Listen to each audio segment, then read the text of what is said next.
Boa noite, meus irmãos de Ideal Espírita. Há 2000 anos, durante 3 anos, Jesus de Nazaré trouxe uma nova mensagem, uma nova ideia, um novo conceito de vida para todos nós. Todos nós conhecemos a história de Jesus. Todos nós já ouvimos falar de seus ensinamentos, das suas máximas, dos seus conselhos, vamos dizer assim, que caracterizaram naquela época e ainda hoje caracterizam uma escala de valores imutável.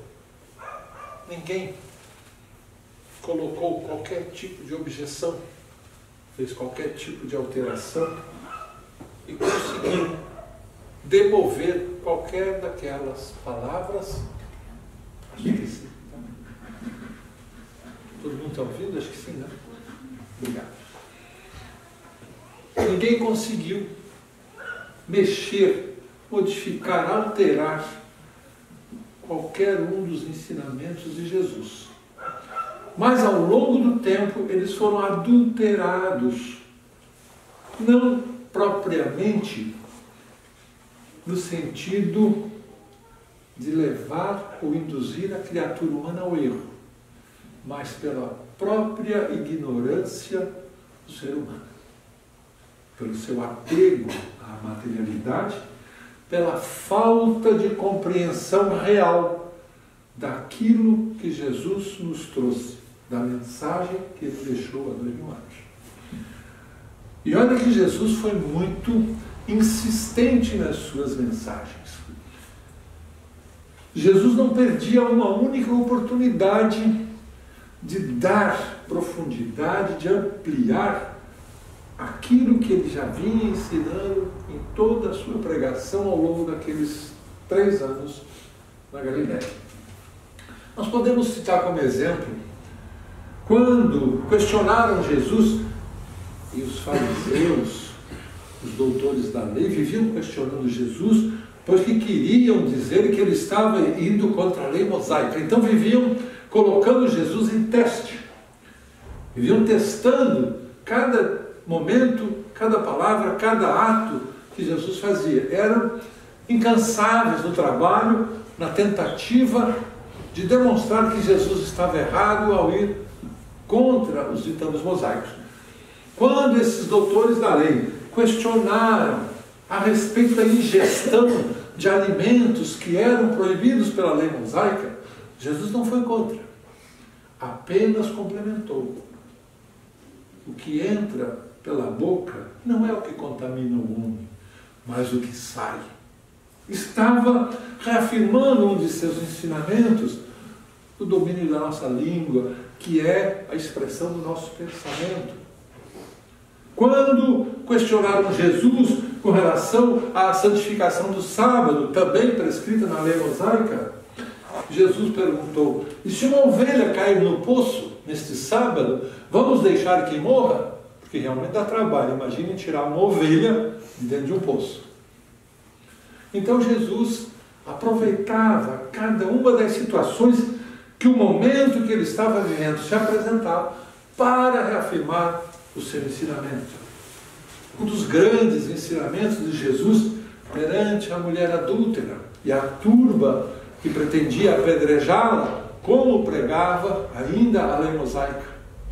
Jesus não disse que não deveriam fazê-lo, ou que deveriam fazê-lo.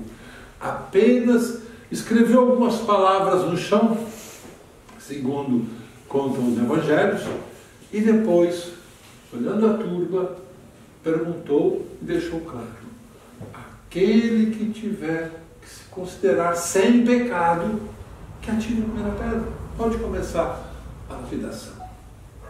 Segundo as Escrituras, um a um, todo mundo se retirou. Jesus não condenou a mulher, apenas ao ela indagar: onde estão aqueles que me condenavam? Todos se foram. eu também não te condeno. Mas não volte a pecar, para que não te aconteça coisa pior. Então Jesus aproveitava cada instante para reafirmar o seu ensinamento, para deixar firme, bem cravada as ideias que ele estava trazendo, ideias novas, difíceis de serem entendidas naquela época, ainda são hoje, mas era um trabalho incansável de Jesus.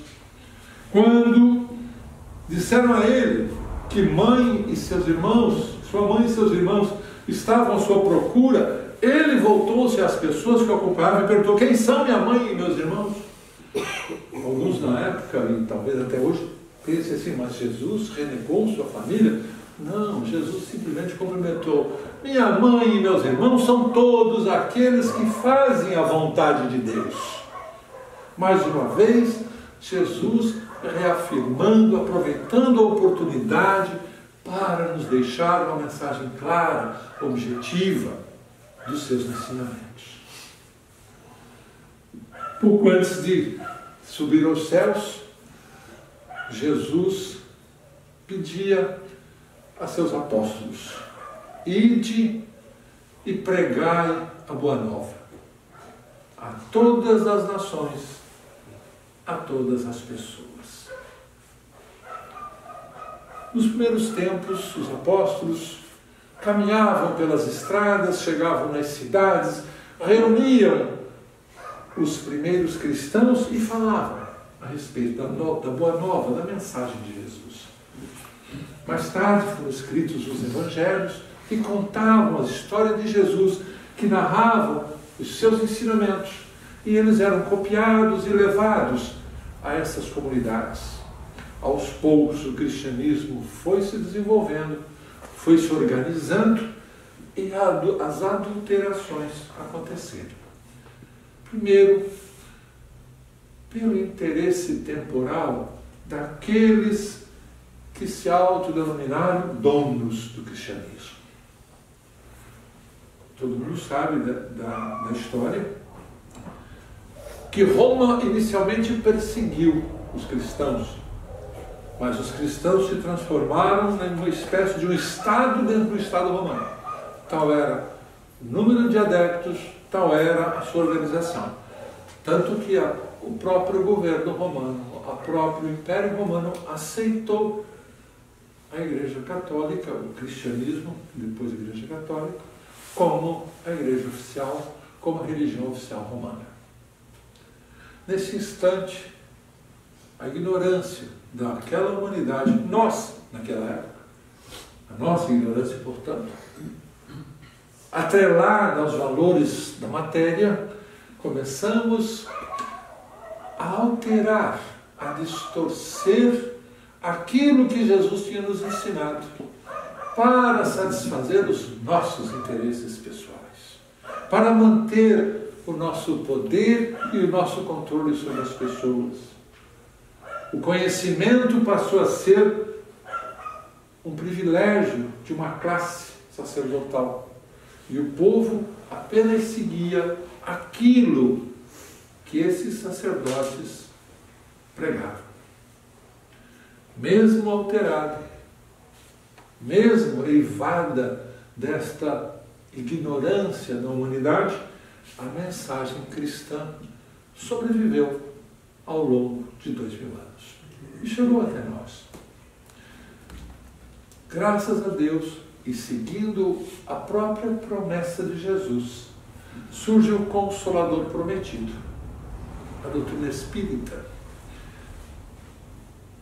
que revisita o Evangelho de Jesus colocado há 2000 anos, que reedita aquelas ideias, aquelas mensagens, aquele aconselhamento, aquela escala de valores. A doutrina espírita é o Consolador prometido por Jesus, porque vem cumprir todas as suas promessas. A doutrina espírita é o cristianismo redivivo, o Paráclito, o Espírito de verdade prometido por Jesus. E nós, que somos adeptos, ou pelo menos somos simpatizantes da doutrina espírita, somos os grandes privilegiados desta mensagem, pois que a doutrina espírita esclarece os pontos que Jesus não pôde esclarecer há 2000 anos pela nossa ignorância, pela incapacidade que cada um de nós, humanidade naquela época, tínhamos de compreender os seus ensinamentos. Podemos relembrar a conversa de Jesus com Nicodemos. Nicodemos buscou Jesus na calada da noite, queria saber o que ele tinha que fazer para ganhar o reino dos céus. Jesus, aproveitando a oportunidade de um ensinamento: em verdade te digo, se não nasceres de novo, não verás o reino dos céus. E Nicodemos: mas como posso eu, homem velho, voltar ao ventre de minha mãe e nascer de novo? E Jesus repetiu: em verdade te digo, se não nasceres do Espírito, da água e do Espírito, não verás o reino dos céus. Pouca gente entendeu esse ensinamento. Hoje a doutrina espírita nos coloca diante da realidade do processo reencarnatório, caracterizada pela aplicação clara, objetiva e justa da lei da evolução. Somos espíritos imortais, vivendo experiências na carne, experiências sucessivas, através do processo reencarnatório. Naquela época, há 2000 anos, ninguém compreendeu. Ainda hoje, a humanidade não compreende. A doutrina espírita explica de uma maneira clara, objetiva, fazendo com que cada um de nós compreendamos as grandes diferenças que existem de indivíduo para indivíduo, de família para família, de sociedade para sociedade, de nação para nação. As diferenças individuais, as diferenças sociais, que à primeira vista parecem-nos ser de origem de um Deus injusto. Como pode, numa mesma família, nascer uma criança bela, sadia, inteligente e ter como irmão um ser com defeitos, com dificuldades, com aleijões, com falta de inteligência, não com a beleza do outro? Como pode, ao lado daquele que tem toda a riqueza do mundo, podendo adquirir todos os bens que a humanidade, que a sociedade moderna nos dá, e a seu lado aquele que passa fome, pois sequer dispõe de recursos para conseguir o seu alimento? Ao lado daquele que passa frio, aquele que dispõe de agasalho aconchegante, caro. Por que tantas diferenças? Por que a doença e a saúde lado a lado? Por que a felicidade e a angústia? A reencarnação, que a doutrina espírita agora nos explica, nos mostra que nós somos os artífices, os arquitetos da nossa própria vida e da nossa própria situação neste momento. E que se passamos por determinadas circunstâncias que não nos são muito agradáveis, que nos são dolorosas, angustiantes, são fruto de dívidas do nosso passado. E também os momentos felizes são as nossas aquisições no próprio contexto da nossa vida. Deus é justo e bom infinitamente. Não criaria a felicidade e o sofrimento lado a lado, por seu bel prazer. Nós somos o resultado de nós mesmos. O nosso trabalho é a lei de evolução, aonde a causa e o efeito estão interligados. O plantio é livre, a colheita é obrigatória. A doutrina espírita nos colocando diante desta realidade. Espíritos imortais, criados para serem felizes, nos transforma em pessoas mais tranquilas. O espírito deve ser realmente um ser mais tranquilo perante este mundo conturbado que nós vivemos hoje. O espírita deve ser mais confiante ter mais fé naquilo que vai lhe acontecer amanhã, porque ele sabe o que ele deve estar plantando hoje. O espírita deve ter em si uma confiança muito maior no contexto de vida, porque ele sabe que o destino, o seu destino, está nas suas mãos como a rédea de uma carruagem numa estrada. Que ele sabe quando conduzir à esquerda ou à direita, ou refrear os cavalos ou acelerar a velocidade. Sabemos, temos este conhecimento, dado pela doutrina espírita, que nos oferece um farol seguro para conduzirmos os nossos passos na vida.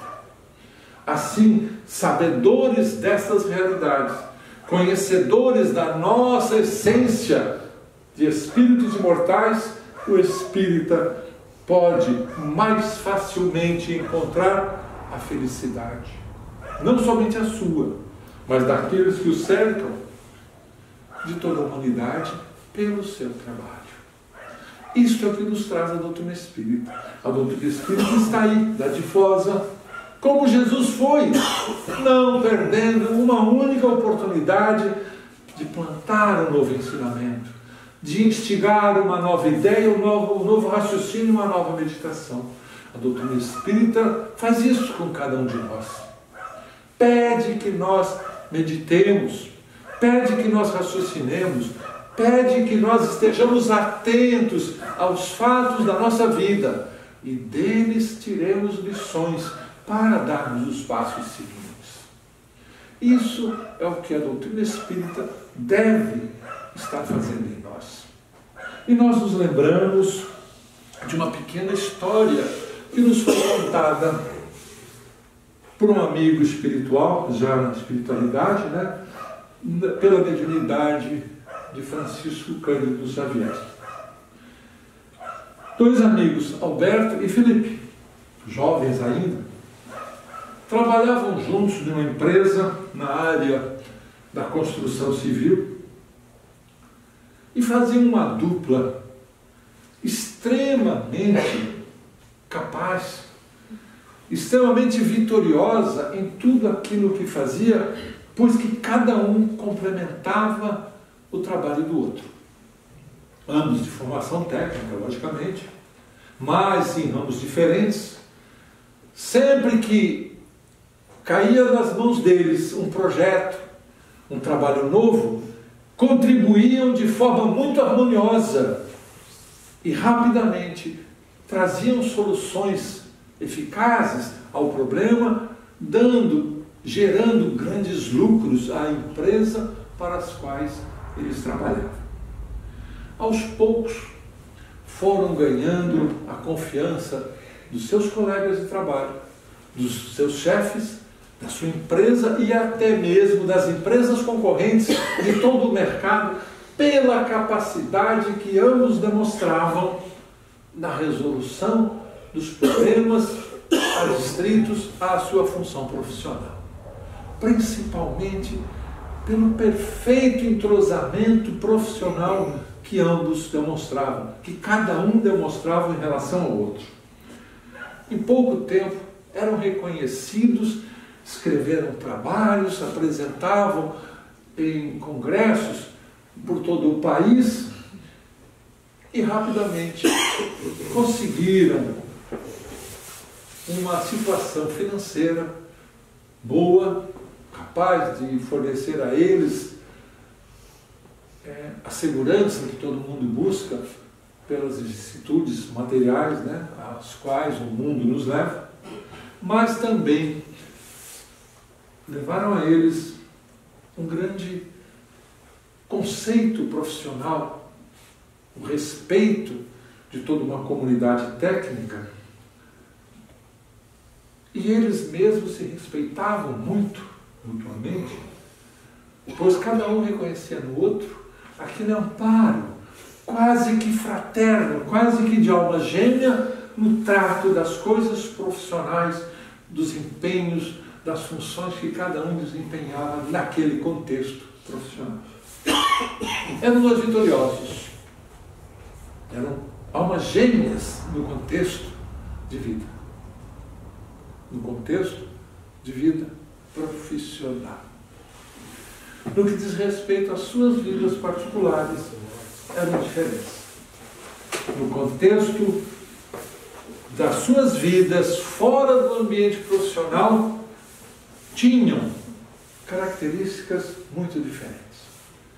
Felipe, já casado há alguns anos, tinha 2 filhos, uma idade pré-adolescente, saía do trabalho no horário normal, ao final do seu expediente, e 3 noites ia até a casa espírita, onde desenvolvia trabalhos no campo da assistência social, do amparo espiritual e da atividade mediúnica. Desde garoto, iniciara os grupos de juventude, aprendendo as primeiras noções da doutrina espírita, ainda jovem, encontrara aquela que seria sua esposa na escolinha dominical e construíram os dois juntos uma família orientada dentro do ensinamento cristão sobre a luz da doutrina espírita. Alberto, por sua vez, não se casara. Bastante sucedido financeiramente, jovem ainda, embora já tivesse passado dos 30 anos, bem apessoado, gastava suas horas vagas em festas, destituído de qualquer preocupação relacionada a qualquer coisa que não fosse sorver os momentos da sua vida, os prazeres materiais, viagens, festas, amores fugidios, jogos, enfim, tudo aquilo que está à nossa disposição na sociedade moderna e que nos ajuda a desperdiçar tempo, a gastar o tempo. No dizer de Victor Hugo, quando ainda encarnado, apenas uma coisa vence o tempo, porque tempo morto não é tempo vencido. Alberto gastava seu tempo, desperdiçava nos momentos, sempre que podia, sorvendo os prazeres materiais, em festas que muitas vezes envolviam drogas de toda espécie, sexo desvairado, sem responsabilidades. E assim, a vida ia se passando. Numa madrugada de um domingo, antes mesmo que o sol nascesse, o telefone tocou na casa de Felipe, que atendeu e recebeu a notícia que seu amigo Alberto, na volta de uma das festas, uma das praias próximas à capital, perdera o controle de seu veículo, provavelmente por estar sob o efeito de bebidas alcoólicas. Não fizeram uma curva, o seu carro despencara no despenhadeiro e ele tinha falecido. Foi um choque para Felipe. Perdera o seu companheiro de trabalho, a sua alma gêmea profissional, aquele a quem ele amparava, mas que também lhe amparava no seu trabalho. Sentiu uma grande perda. E durante os dias que se seguiram, os meses que se seguiram, sentiu um vazio imenso, uma vontade imensa de encontrar de volta o seu amigo Alberto, que tinha se deslocado, tinha ido para o mundo espiritual. Sabedor ele da realidade do mundo espiritual, queria dizer algumas coisas a Alberto, precisava encontrar Alberto.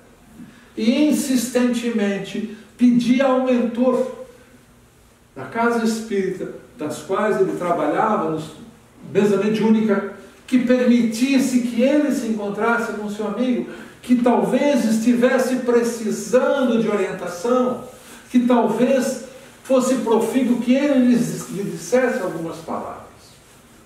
O mentor pediu que ele tivesse calma, que ele tivesse paciência, que haveria um momento que isso talvez pudesse realizar. Os meses se passavam e cada vez mais Filipe ficava angustiado, pois pretendia esse encontro com seu amigo que tinha partido para a espiritualidade. Numa noite, quando seu corpo, Filipe, repousava, descansava do cansaço da labuta diária, seu espírito se expandeu e se sentiu na espiritualidade à busca do seu amigo Alberto. Foi umas paragens muito luminosas, campos extensos, floridos, o som mavioso das águas nos riachos, pássaros, um local paradisíaco. Falenas divinas, espíritos leves, diáfanos, alegres, sorridentes, serenos, volitavam naquela paragem e ele buscou insistentemente o seu amigo, mas não encontrou. Depois, sua caminhada continuou, ele desceu a um lugar muito parecido com os bairros pobres da capital onde ele morava, ruas estreitas, cheias de pessoas como vultos fugidios, gemidos. Buscou também naquele local o seu amigo Alberto, mas também não encontrou. Desceu mais um pouco e foi ter numa situação, num local dantesco. Corjas de espíritos desvairados, enlouquecidos, gemendo, chorando, gritando, perseguindo os outros, se agredindo. Um local escuro, pesado, onde o sofrimento, a dor, a angústia se sentia no ar. Alberto, amparado por alguns espíritos, corria desvairado de uma turba que o perseguia. Filipe o identificou. Filipe estremeceu, mas os amigos espirituais estavam a seu lado. Este é teu encontro, Filipe. Lá está Alberto. Alberto desesperado, tentava escapar àquele monte de espíritos que vampirizavam, que estavam a persegui-lo, acusando-o de suicida, acusando-o de tudo aquilo que ele sequer imaginava que podia um dia sofrer como acusação. Auxiliado pelos espíritos amigos, Filipe deteve a turba e chegou-se próximo a Alberto, que se encolhera atrás de uma pedra escura, lamacenta, chorando, desesperado. Filipe colocou a mão no seu ombro. Alberto, te acalma. Sou eu, teu amigo.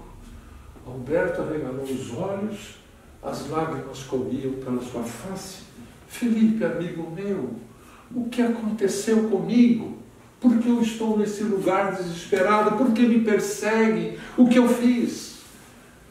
Filipe, o mais calmamente possível, disse Filipe, Roberto, essa é a vida. A morte não existe. Tu apenas abandonaste o corpo físico e vieste para o mundo espiritual. E aqui no mundo espiritual, todos os nossos atos, o nosso comportamento, a nossa maneira de vida se reflete nas situações em que a gente vive. Tenha paciência, amigo meu. Isso um dia vai passar. E foi falou do processo reencarnatório, que a doutrina espírita nos fala. Falou da lei de causa e efeito, falou da justiça divina, falou da nossa dívida que precisa ser paga, daquilo que fizemos errado, que precisa ser consertado. Aos poucos, Alberto foi se acalmando, essa respiração foi se estabelecendo. Então Felipe começou a falar de tudo isso que nós temos falado das tribunas, de tudo aquilo que nós temos lido nos livros espíritas, de todo o conhecimento que a doutrina espírita tem colocado à nossa disposição a respeito da nossa realidade na condição de espíritos imortais, sujeitos à lei de evolução, da existência do mundo espiritual. Quando Felipe achou que Alberto tinha se recomposto, tinha se harmonizado, ele deu um salto e gritou: sai fora, espírito mentiroso! Sai fora, tu és um desses que me persegue, tu estás me mentindo, tu estás me dizendo bobagens, tu não estás sendo honesto comigo. Sou eu, teu amigo Felipe, tu não é meu amigo Felipe. Porque se tu foste realmente o meu amigo Felipe, tu terias me falado disso quando eu estava lá, não agora. Felipe sofreu um baque ao ouvir aquilo, e Alberto saiu numa desabalada correria e voltou a ser fustigado pela turba que corria e o perseguia, gritando impropério, suicida e tudo mais. Felipe acordou, o espírito voltou ao corpo, acordou, relembrou as cenas que vivera no sonho e adormeceu em seguida, auxiliado pela espiritualidade. De manhã cedo, quando se levantava e se preparava para mais um dia de trabalho, lembrou-se de tudo aquilo que ele vivera e começou a fazer os primeiros planos para a divulgação da doutrina espírita. Todos nós, sem exceção, todos nós que estamos aqui, todos nós que estamos em todos os lugares da humanidade, temos um Alberto na nossa vida. Todos nós, na nossa família, no nosso círculo profissional, na nossa rua, os vizinhos, temos aqueles que estão ansiando pelo conhecimento que a doutrina espírita já nos deu. E nós, muitas vezes, estamos sonegando esses conhecimentos, como se eles fossem somente nossos, fazendo aquilo que fizeram com as noções de Jesus, do cristianismo nascente, detendo para nós o conhecimento como se eles nos fizessem melhores. Todos nós que viemos aqui temos um irmão que não vem, um marido ou uma esposa que não nos acompanha, um filho rebelde que não quer saber de vir à casa espírita. Precisamos entender que o bem que a doutrina espírita pode fazer a cada um de nós precisa ser levado àqueles a quem amamos.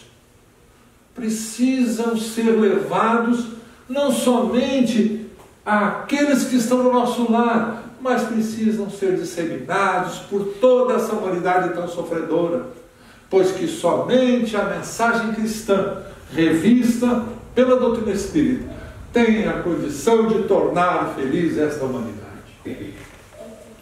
Não podemos continuar a sermos espíritas de terça-feira.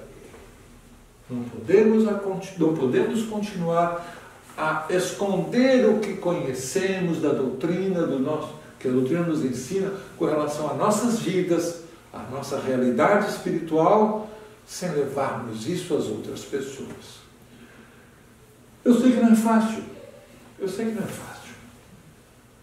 Há uma resistência muito grande. Nós temos que, às vezes, vencer uma série de barreiras para conseguir levar o conhecimento espírita. Jesus aproveitava todas as oportunidades. Nós também só temos que fazer isso. Não estou querendo nem sequer que o espírita vá para a rua fazer discursos nas praças, batendo o bumbo, lendo o livro dos espíritos. Não, nada disso. Mas, muitas vezes, o questionamento vem a nós.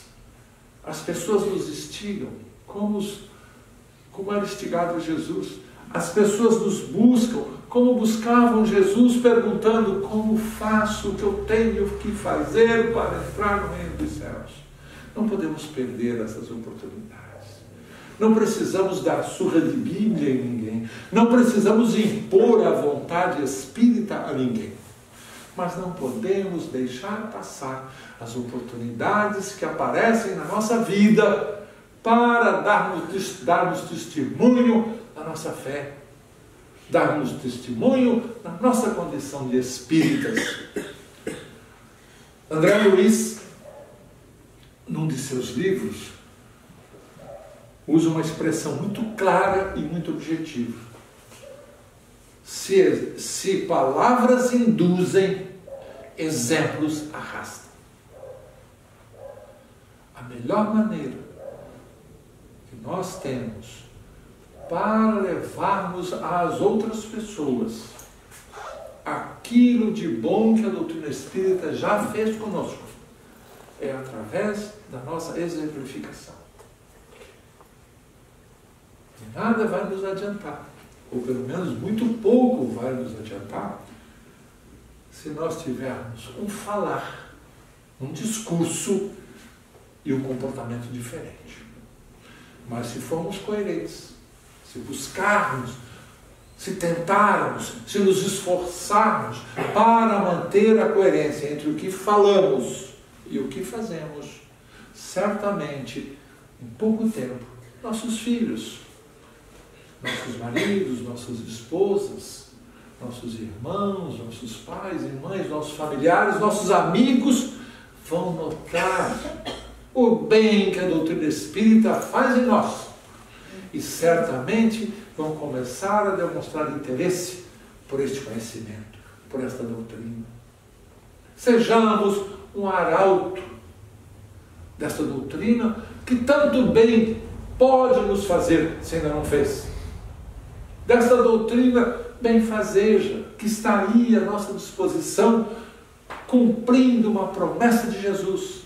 Mais tarde eu lhes enviarei o Consolador que há de ficar com vocês até o final dos tempos, que vai falar das coisas que eu não pude lhes falar e vai corrigir aquelas que foram distorcidas ao longo dos tempos. O Espiritismo cumpre a promessa de Jesus, nos transforma em pessoas mais tranquilas, já falamos, nos transforma em pessoas mais confiantes, mas tem a capacidade, a possibilidade infinita de nos transformar em pessoas mais felizes.